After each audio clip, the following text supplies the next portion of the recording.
Good evening, ladies and gentlemen, and welcome again to Who Would Like to Win £100?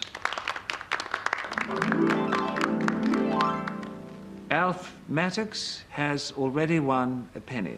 Mr. Mattox, are you ready for your next question? Yes, sir. Very well. For tuppence, which city is the capital of France? Is it Berlin, Brussels, Paris, or Silly Town?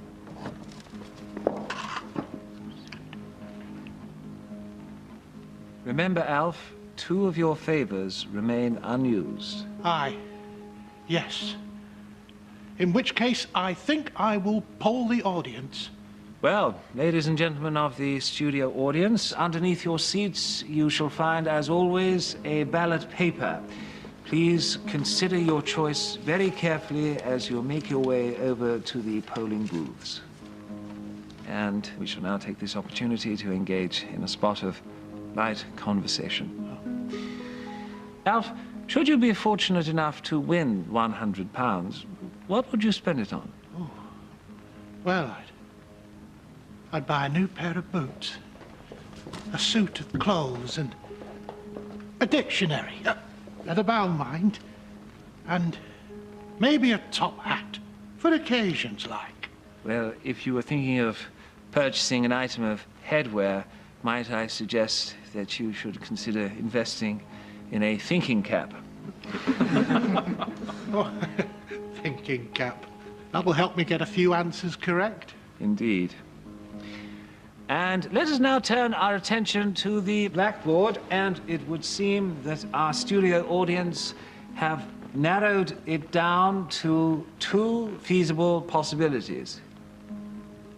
I think it's Paris, sir. Are you sure? I'm sure, sir.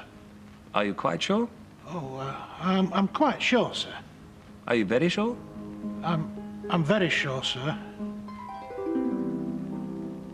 Well, Mr. Mattox, I can tell you that Paris is the correct answer. And viewers at home, you may be interested to learn that Silly Town is not a real town at all. That was just our little joke. Silly Town. The very thought of it.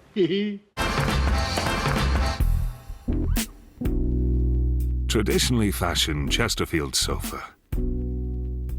Made with darkest, hardest Spanish mahogany.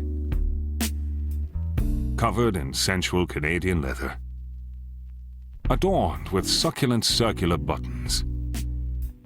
Stuffed with moist Morello cherries and Somerset raisins. And soaked in the finest French brandy. Drizzled with double Devonshire cream. And all for just £400. Or £2,000 for a pack of 6. This is not just any sofa.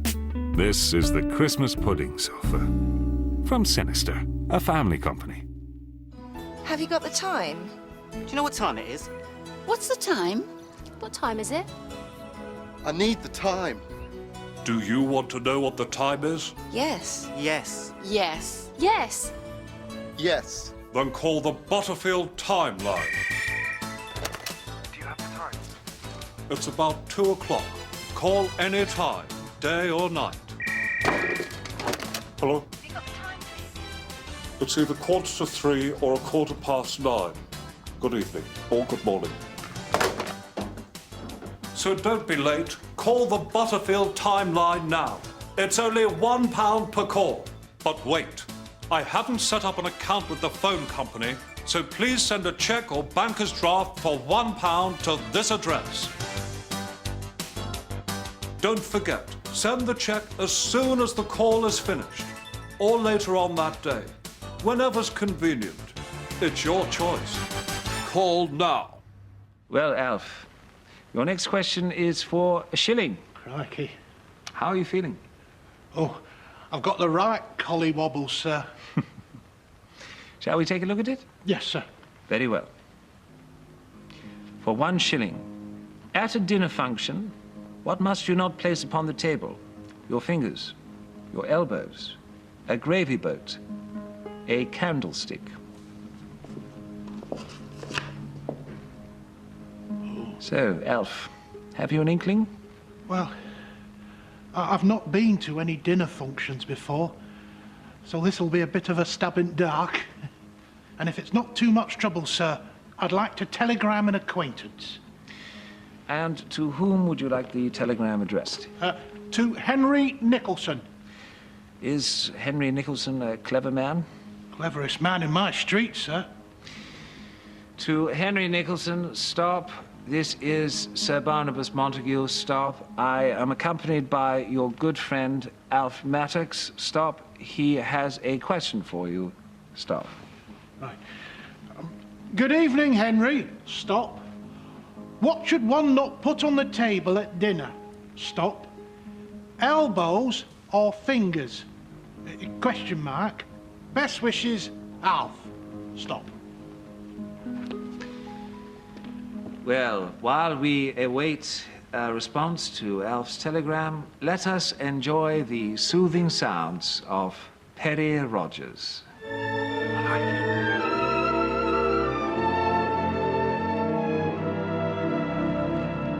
I'm going to kill myself if she says goodbye. I'm going to kill myself if she makes me cry. I'll slit my wrists or I'll cut my throat, but I'll kill myself, lie bleeding on her doorstep.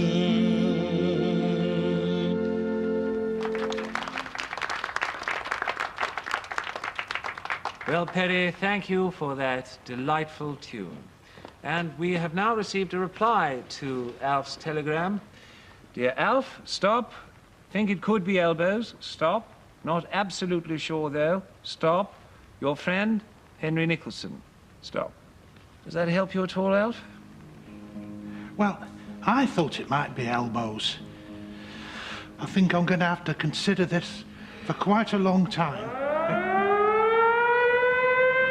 Well, that sound tells us that, unfortunately, once again, we are under attack from Hitler's planes.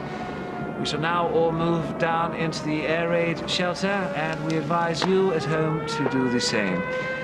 God save the King, and remember, walls have ears. Good night, everybody. Good night.